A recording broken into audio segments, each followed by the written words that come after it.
It's actually three noses. There's a training nose that looks like the nose you see there. The radar nose has a similar external view, and if the optical camera was in, we called it the country's camera because it took a picture 72 miles wide. There was a big glass window that came along the hole from either side of the nose that the camera fit into. Now, 4 bolts held this on? Only 4 bolts held the nose on because the air pressure as you're flying along is keeping the nose very firmly in place, and the 4 bolts is all they required, which had made it easier on the ground for them to swap out noses if the mission was changed. Now tell me about the camera that would be on board here. There was a little bit of film in there, right? The camera in the nose, which took that picture 72 miles wide, the film itself was 5 inches wide, 2 miles long. So when you landed and the photo maintenance people took it down, they had quite a job because they had to take the nose and the film back to the photo lab, cut it into 500-foot lengths, put on cotton surgical gloves, go the whole length of the film to make sure there's no cuts or tears, and then put it in for processing. So it wasn't a very fast process to get the pictures back to somebody on the ground to actually look at. That's correct, and that's part of the reason this airplane was retired, because it took a while, hours, sometimes measured in days, to get the information that had been requested to the people who had requested it. Now there are some little blisters that you see, little bumps along the airplane in different spots. Tell me about those. The little blisters on the nose of the aircraft look forward, and they're looking for air-to-air and surface-to-air radars. The blisters on the bottom and some other hidden antennas, if they launched a missile at us, they would then come in and start a jamming process, which basically denied the missile that had been fired at us any update information. So typically the missile went stupid. We had a couple hundred missiles fired at us. I personally never had one. The closest missile to the airplane was about 1.5 miles in trail behind us. And was that because the plane was that much faster than the missiles, or because of the jamming as well? A combination. You're at 85,000 feet. You're hard to see on radar. You're traveling at almost 2,200 miles an hour. Very difficult target to intercept. Now I notice you've got a pin on your lapel. Can you tell me about that? When you had your first Mach 3 flight, they met you and they gave you one of these pins that Lockheed had created. When you'd flown 300 hours, you got a second pin. When you flew 600 hours, you had another pin that had 600 hours on it. There were about 19 people that made it to 900 hours. I never got that high, and we had, I think, 3 people that had over 1,000 hours, but that was pretty unusual. Now the cockpit on this, when you see the inside of it, it doesn't really look like a modern day cockpit, does it? It wasn't.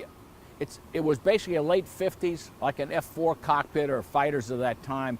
When Kelly Johnson accepted the challenge from President Eisenhower, he had so many technical challenges to fly an airplane at these speeds and deal with the heat that he said, I'm not going to mess with the cockpit if it works. So it's a standard old round dial with a lot of additional switches and gauges to deal with supersonic flight. The windows on here, and actually the whole plane, got a little bit warm as you were flying, right? That's correct. Because flying at 2,100 miles an hour, the skin temperature, the average temperature was over 600 degrees. You couldn't use aluminum, so the airplane is 93% titanium. One of the interesting facts is all the titanium came from Russia. They never knew who they sold it to build 32 of these airplanes. As you look up in the cockpit, the small triangular windows there are about 620 degrees.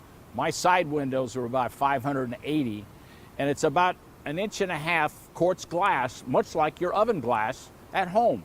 And that's what was protect the crew members. The navigator's windows were more in the range of about 480 degrees, but they're hot. You can't hold your hand against the window for more than 5 or 10 seconds at most, even in your spacesuit, before it's just too hot to touch.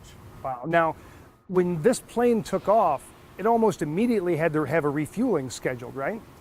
It did that because of the 12 airplanes we lost. 4 of them, either the primary cause or a significant secondary, was tire failure. So we reduced, instead of taking off with 80,000 pounds of fuel, we took off with 40,000 pounds of fuel. It reduced the wear and tear on the tires.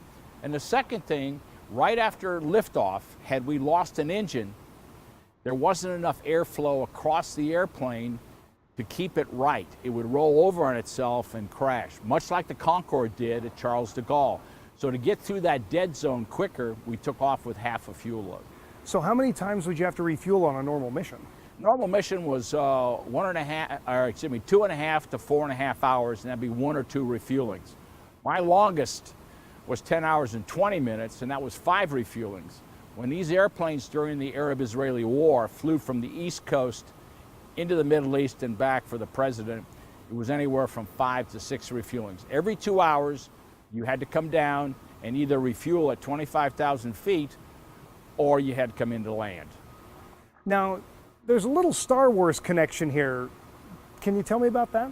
When I give tours, I talk to the kids. We have an R2-D2 on this platform. From the British, we were able to get a very sophisticated system. Now, this is in the 60s, that you would upload all the information about the mission, tell the airplane exactly where it was on the face of the earth. We would start the engines. When we taxied out of the hangar, there's a sensor on the back of the airplane, a glass eye, that looks through the blue sky and locks on the stars. We guaranteed the president anywhere in the world traveling at 2,200 miles an hour within 300 feet. This is long before GPS. We were not dependent on ground information to verify our position. And it's basically in the same spot that R2-D2 rode in their spaceship. That's exactly right. Well, we've moved a lot closer to the plane, and as you get closer, you can see there are some pretty significant gaps here. Can you tell us about those? Because of the heating on the airplane, an average temperature over 600 degrees, overhead here, this is the most significant gap. The airplane grows 3 to 4 inches in length, and this particular gap here can expand anywhere from 1 to 2 inches to account for the heating that the titanium metal goes through as the airplane goes into cruise. There's a couple other expansion joints on the airplane, but this is the most significant one. And the airplane grows 1 to 2 inches in width also because of the heating. Inside the engine, because heated the core of the engine to 2,000 degrees and the afterburner to 3,200 degrees, the engine actually grows 6 inches in length and a couple inches in width to accommodate this tremendous heating that it sustains for an hour and a half at a time. How hot would the outside of the plane get? The outside of the airplane, the coolest part was about 450 degrees. The hottest part of the exterior of the airplane was over 1,200 degrees. And this plane wasn't designed with the software and everything that we have today, was it? It was not. And some of you may or may not have seen these before. This is the last major airplane built in the United States using a slide rule, both the aircraft and the engine. And years later, they went back to look using a computer model, and they found out from the computer model they would have designed the airplane exactly the same way. It's pretty amazing what you could do with a non-battery powered slide rule. Exactly right. That's amazing. Now we've moved back in front of the engine. Can you tell us about the engines on this plane? This was the most difficult job that Kelly Johnson had, and Ben Rich designed the inlet, because no engine, even today, can absorb supersonic air. So at some point you have to adjust the airflow. And the purpose of the spike here is that this is a subsonic position. When you hit 1.6 Mach, the spike, 1.6 Mach is about 1,000 miles an hour. The spike will start moving aft. It'll double the size of the opening. And in the back of the spike area, it will narrow. And so the air is automatically compressed before it hits the first compressor blade. And the amazing thing about this engine, it's really 3 parts. It's the inlet in the front that, starting at 1.6 Mach, will start translating back and double the size of the opening. And in the back, it'll slow the air down, because no jet engine, even today, can absorb supersonic air. In the center, you have a turbo jet engine, and at the higher speeds, it becomes a turbo ram engine, because it's going to bypass a lot of the air around the engine back into the afterburner, which is the third critical part. This is the only inlet engine afterburner combination in the world that the faster we went, the less fuel we burned, because it became more like a ramjet. At 2,100 miles an hour, 80-some% of the thrust came from the ram thrust per se. Now, this plane would make a pretty impressive sonic boom. We called it the sound of freedom. And 2 points off this airplane, a shock would come off, and about 45 seconds behind the airplane, much like the space shuttle, it has the same configuration. Can you imagine that sometimes we were tasked by the State Department to overfly heads of state? The 3 nights before we invaded Panama, an SR-71 visited Panama to fly over his house to kind of remind him it's time to leave. The forces are on the way. One of the most interesting stories that we just found out about, in March of this year, the Smithsonian released a video that talked about the secret spies of Hanoi. And it turns out 3 SR-71s were tasked to overfly Hanoi out of Japan and cross almost simultaneously. We thought it was just a message to the POWs that help's on the way, we support you. As it turns out, this was a message that had been approved by President Nixon to Admiral Stockdale that said, when you hear the sound of thunder, there are Navy rescue teams off the coast. If you feel you can escape from the prison and make it down the river, there'll be Navy frogmen, SEALs, to meet you and to take you home. And the first we ever knew about it was when the March film was released. That's incredible that it not only did it serve the spy missions, but also as a signaling mission. As a signaling mission. That's cool. Can you tell us about unstarts and sympathetic unstarts? Because this airplane at the high speeds basically was a ramjet, it was absolutely critical that the shock waves stay inside the inlet to reduce the drag and to produce the thrust we required. If you had a disturbance because of air or temperature and the shock came out, what you had was one inlet engine combination was producing 20% thrust, the other was producing 100% thrust momentarily, and the airplane would start a violent slice and could pitch up on you. It could be so violent, on one of the flights during an emergency, my sun visor on my spacesuit was broken when the cockpit hit me. I mean, the airplane was violent. So what they developed was when one inlet would unstart, the other inlet would sympathetically unstart, so both spikes would come forward, and hopefully you'd keep symmetrical thrust. It didn't always work, but that was what had been installed in the airplane to make flying this airplane a lot easier.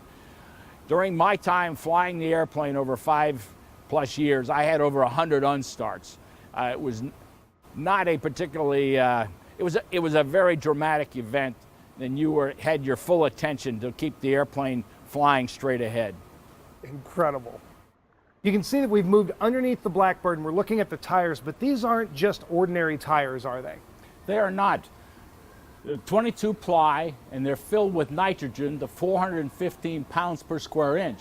And the reason you don't use air is as you get up in the flight and the tires would heat up, even though they're in a protective cell per se, the oxygen in the air would go into the rubber, so when you came back, all 6 of your main tires, which were critical, would all be flat.